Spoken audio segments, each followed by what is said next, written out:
What's up guys, Steve Chambers coming at you with another video today. In this video, what I'm going to be doing is going over the top 5 things you need to be doing right now at home in order to make sure that we're still getting results, and when we get back in the gym that we're not going to be regressed and we can get right back in the groove of things. Number 1, we got to make sure we're doing 4 things. We need to make sure we're doing a push for our upper body. We need to make sure we're doing a pull for our upper body. We need to make sure we're doing some sort of squat. And we gotta make sure we're doing some sort of hip hinge. Obviously doing the push stuff is really easy. When it comes to doing the pull stuff, that's when we're gonna have a bit more of a challenge being at home, especially if you don't have equipment. But I'm gonna be going over that in this video. By doing these 4 things, what we're gonna do is make sure that we're covering all of our bases so that we're not losing any mobility in any of the ranges that we need when we do go back to the gym. So whether you're just starting out your fitness journey now or you've been working out for 10 plus years, we need to make sure we're doing these 4 things in order to maintain our strength, maintain our size, and make sure we're still moving forward and we're still getting results. This brings me to point number 2.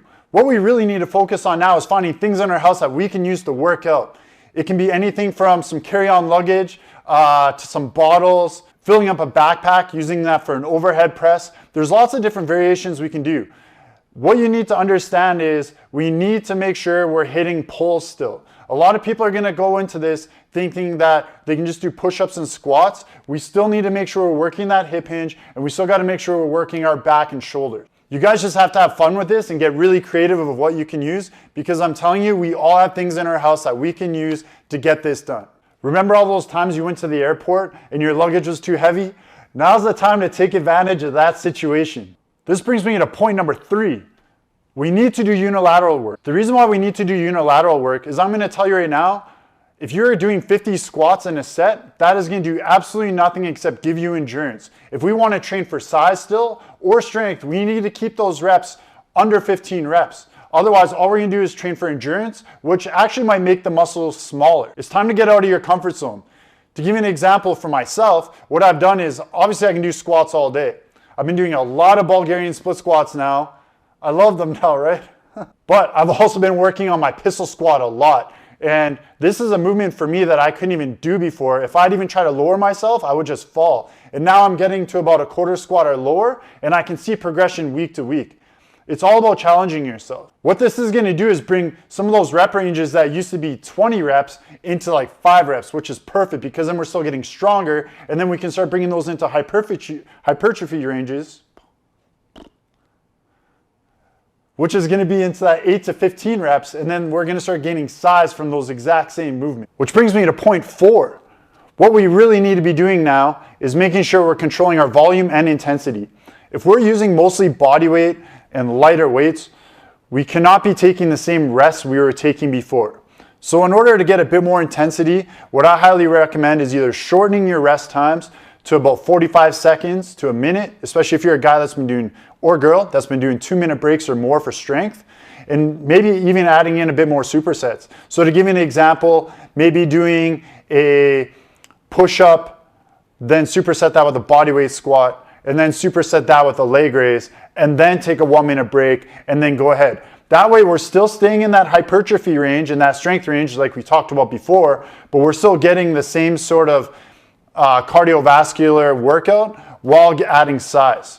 What we don't want to do is do a set of 10 push-ups and then take a 2-minute break, because that's going to do absolutely nothing unless that's the skill level you are at. In regards to volume, a lot of people are not going to want to hear this, but doing 10 reps of 3 sets of push-ups in this situation is just not going to cut it.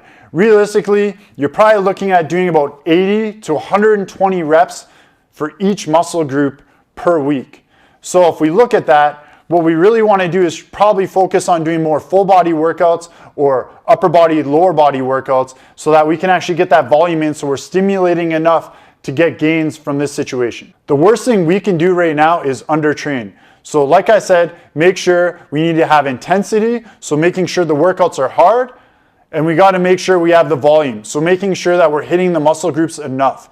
I can see a lot of people right now not hitting the muscle groups enough, and this is going to be a huge mistake going forward, because what's going to happen is your body's going to recover very easy, and we're not going to get that stimulus to actually have to adapt. Now, I'm not saying go out and kill yourself so you're throwing up in a bucket. What I am saying though is each week as you're going through a program, we should either be adding reps, we should either be adding sets, or making the movement harder. If you're doing the exact same rep and set range every week and you're not keeping an RPE scale, what's gonna happen is you're literally gonna end up in the same spot 4 weeks from now. So we do have to have that intensity to make sure that we're improving one of those 3 things at all times. This is why writing things down is so important and making sure that we're actually tracking what we're doing, because then we can see if we're making the results. If we're not making results, then we can adjust our program. Literally, the worst thing you can do right now is not write down what you're doing and not have a plan before you go into your workout.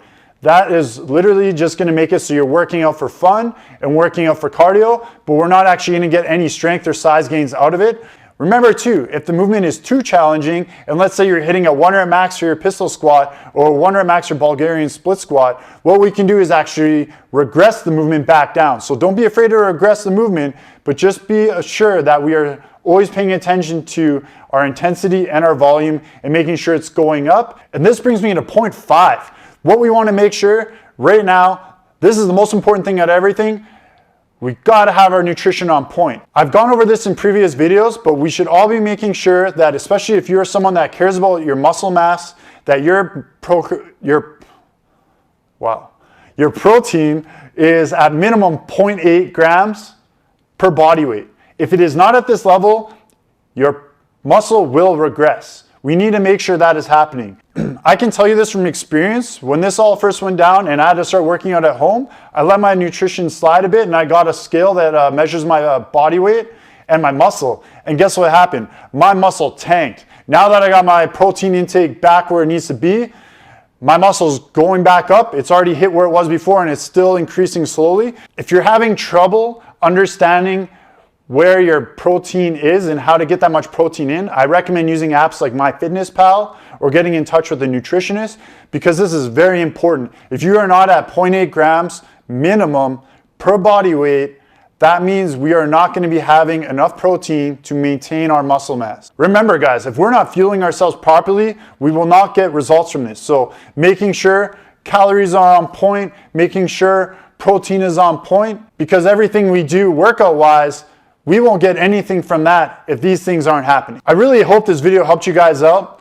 I'm telling you right now, I have a lot of clients going through this and we are making do with what we have and we are gonna get the results we want. Obviously we have to change it up because we don't all have squat racks in our house, but the best thing we can do now is adapt instead of waiting around. So make sure if you do have any questions, drop it in the comments. Make sure if you found this video useful, hit that like button. And if you haven't already, make sure you subscribe. Until next time, I'm out.